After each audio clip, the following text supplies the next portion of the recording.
PM Modi दूसरी बार हीराबा के बिना जन्मदिन मना रहे हैं। जन्मदिन पर मां हीराबा से आशीष लेना वो कभी नहीं भूलते थे।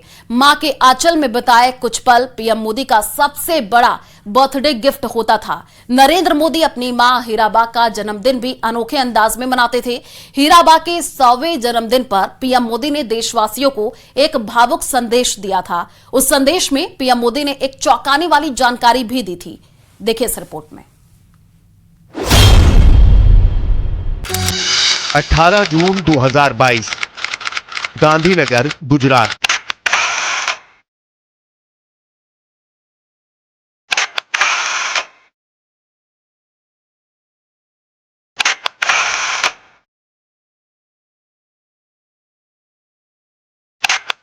उन कदमों की आहट से 100 बरस की आंखों की चमक चौगनी हो गई थी। मां हीराबा के कदमों में नरेंद्र मोदी जैसे ही झुके, उन्होंने बेटे के सिर पर हाथ फेरा, चेहरे को टटोला, फिर बलैया देने लगी।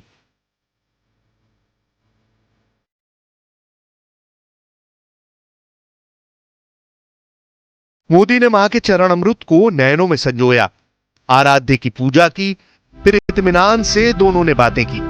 मां से यह भेंट पीएम के लिए विशेष थी, इतनी विशेष कि उन्होंने उनकी पूरी जीवन यात्रा का संक्षिप्त वृतांत लिख दिया, जिसमें हीराबा के त्याग, तप और ममतव की अनमोल यादों को एक माला की तरह पिरोया।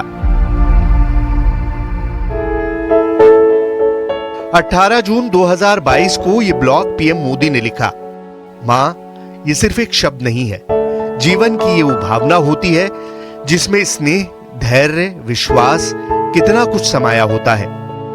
दुनिया का कोई भी कोना हो, कोई भी देश हो, हर संतान के मन में सबसे अनमोल स्नेह मां के लिए होता है। मां सिर्फ हमारा शरीर ही नहीं गढ़ती, बल्कि हमारा मन, हमारा व्यक्तित्व, हमारा आत्मविश्वास भी गढ़ती है।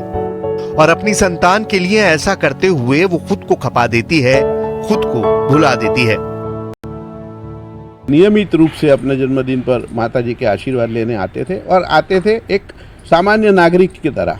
वो अपने पद को पीछे छोड़कर आते थे और अपनी माताजी के पैरों में बैठकर वो उनका आशीर्वाद लेते थे। तो मन में जो पड़े हुए भाव थे, माताजी के प्रति के जो आदर थे, वो उसको प्रदर्शित किया उन्होंने। माता को देवी के स्वरूप मानते थे।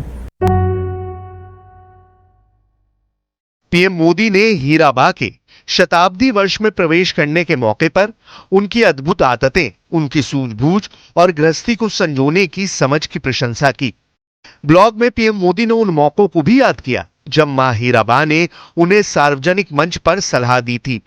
साल 1992 में एकता यात्रा के बाद श्रीनगर के लाल चौक पर तिरंगा फहराने के बाद जब नरेंद्र मोदी अहमदाबाद लौटे थे, तब हीराबा ने उनके माथे पर तिलक लगाया था। पीएम मोदी बताते हैं कि दूसरी बार मां हीराबा सार्वजनिक कार्यक्रम में उनके साथ तब दिखी जब उन्होंने 7 अक्टूबर 2001 को गुजरात के मुख्यमंत्री पद की शपथ ली थी। नरेंद्र मोदी गुजरात के सीएम बने तो उन्होंने शिक्षकों का सम्मान समारोह रखा। यहां हीराबा को भी सम्मानित किया जाना था। हीराबा समारोह में आई, लेकिन उन्होंने खुद सम्मान स्वीकार नहीं किया। हीराबा ने कहा कि वो एक साधारण महिला है जिसके बेटे को ईश्वर ने विशेष बनाया है। 30 दिसंबर 2022 की सुबह हीराबा ने अंतिम सांस ली। मां को मुखाग्नि देने के बाद पीएम मोदी ने उनकी दी आखिरी सीख को गांठ बांध लिया। वो सीख थी ये: काम करो बुद्धि से और जीवन जियो शुद्धि से।